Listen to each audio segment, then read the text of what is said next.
Wild fire అంటే flower అనుకున్నావా?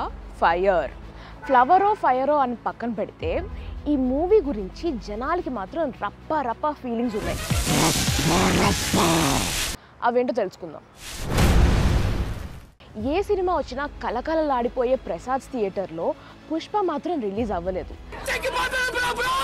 Production house మైత్రికి Prasad యొక్క మేనేజ్మెంట్కి కలెక్షన్స్ యొక్క షేర్స్ విషయంలో డిఫరెన్సెస్ రావడం వల్ల అక్కడ మూవీ రిలీజ్ అవ్వలేదు.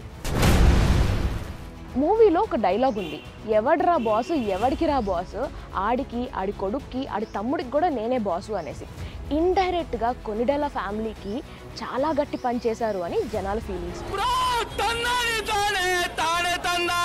సినిమాలో పుష్ప జాతర చేస్తే సంధ్య థియేటర్ బయట జనాలు జాతర చేశారు.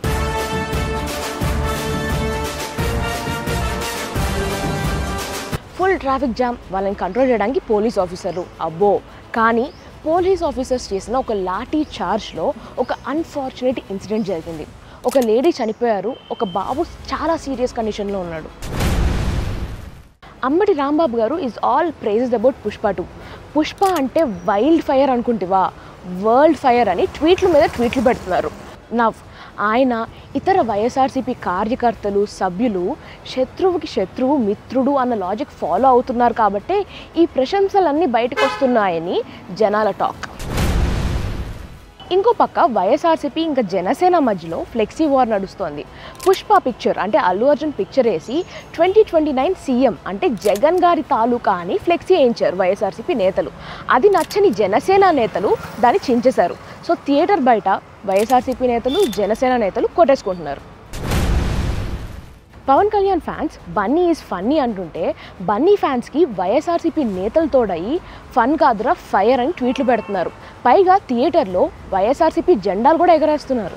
వైఎస్ఆర్సీపీ కార్యకర్తలు సభ్యులు పుష్ప మూవీకి తెగ సపోర్ట్ చేస్తున్నారు.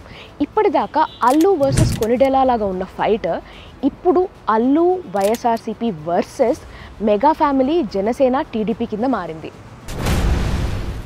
ముగ్గురు సుకుమార్, అల్లు అర్జున్ అండ్ డిఎస్పీ వీళ్ళ ముగ్గురు కలిసి మనందరికీ నవరసాలు థియేటర్లో చూపించారు.